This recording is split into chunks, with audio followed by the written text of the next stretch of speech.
Trump's 2025 economic plan, will Main Street finally win? Or will it be more DC politics or a subtle Wall Street victory all over again? Trump promises a win for Main Street, but is it lipstick on a pig or a real shift with real meaningful upgrades for Main Street?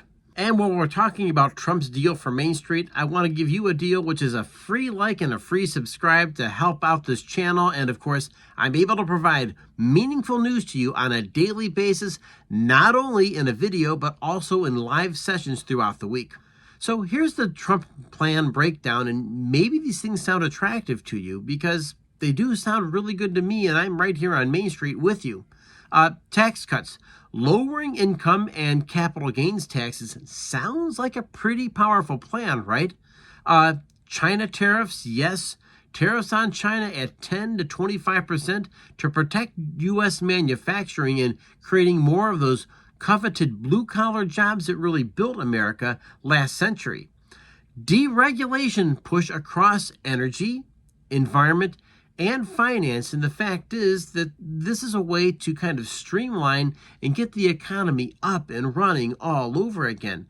Lower prices, cheaper, and more efficient ways of getting things done. That's kind of music for the middle-class person's ears. But it goes beyond that. Energy expansion. Oil, liquefied natural gas, fossil fuel donors benefiting quite a bit, and I don't know, do you buy it? Do you really think coal will come back in the United States? I've got my suspicions, and I think sometimes they're selling a false bill of goods to America, but hey, maybe you know something different. Maybe there's a faster, more efficient, and a cleaner way of burning coal, and if that works out, great. You'll revive complete regions of the United States, or you're back to square one, these people with broken promises, but hey, they're on Main Street, right? The fact is that there is an infrastructure plan right now going on in the United States about buying American, ordering American goods, broadband, highways, you name it. These things are real and they're happening right now in 2025. And folks, can I say that Trump really is emphasizing interconnected policies, that taxes and tariffs and deregulation really drive true investment in the United States and will most definitely have an impact on America's middle class.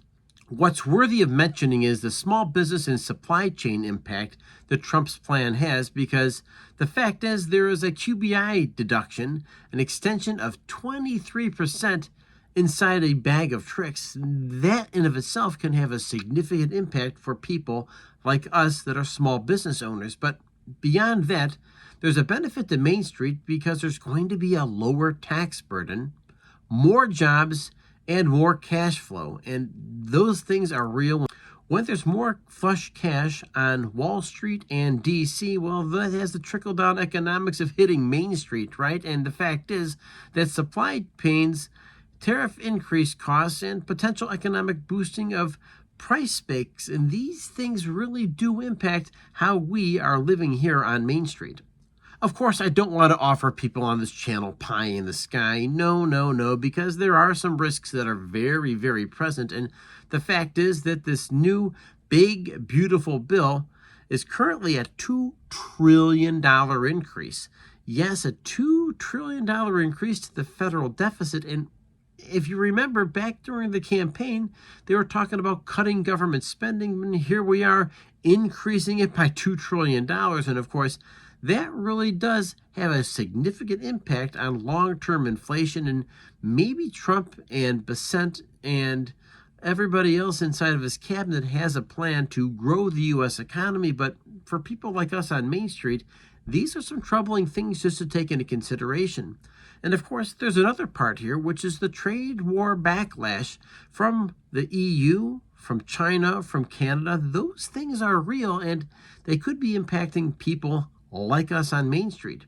Finally, don't doubt for a second that there's not more consumer pain going on, that we hear things about inflation kind of slowing down, but I don't know if you've been to the grocery store. I do have a segment specifically for Main Street people like us about what shopping is like on Main Street, and the fact is that I spend $100 and I don't get much for $100 these days. Higher prices really are hurting middle class wallets like us. The fact is, there are some Main Street realities that really do need to be considered. There are some real numbers. For instance, we have gasoline right now at $3.29 in my region. We are in the summer travel season, so that's there. Once again, we just talked grocery prices, and let's face it, small businesses are kind of getting a little bit more hesitant to hire, right? And even big businesses, big corporations are getting a little bit more leery about hiring. For instance, amongst recent college graduates, you realize there's a 6% unemployment rate, which is outrageous. And of course, there's also some conflict amongst the middle class itself. The middle class inside the United States appears to be turning on itself to some extent.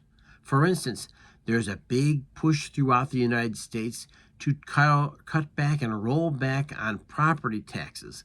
Yes, property tax, and most property taxes, well, they kind of tend to fund the things that really count, like police, like fire, like county services, like public school things. And guess what? Those middle class people usually are the ones who benefit most from this. So we appear to be in a position where the middle class is kind of turning on itself, and it's something that you really do need to pay a ton of attention to. And if you can relate to this, hit a like, because that makes a big difference. And of course, leave a comment, because your thoughts really do matter here. And the fact is that the sense of optimism that we should be feeling, we see something else going on behind the scenes that we don't completely understand. So as I close in every video, I always say that the biggest battle we fight is the one between our ears. And so I'll ask you a simple question. What are you seeing? What are you hearing? And maybe most importantly, what are you feeling? Because the fact of the matter is, are you feeling optimistic? Are you getting a little bit more skeptical? Go ahead and comment win or lose. It's just that simple. Do you feel like you're getting ahead? Are you just keeping up, or are you falling a little bit further behind? And I want to remind you folks that there's one thing you can do every single day is take care of your health, because it affects every other aspect of your life. Thank you for folks. Thank you for joining me, and I look forward to seeing you tomorrow. Remember that I'm available on the Front Porch Talks here, where I go live and we kind of recap some of the news stories, where I'm able to answer you in real time. And with that, I'll catch you tomorrow. Thank you.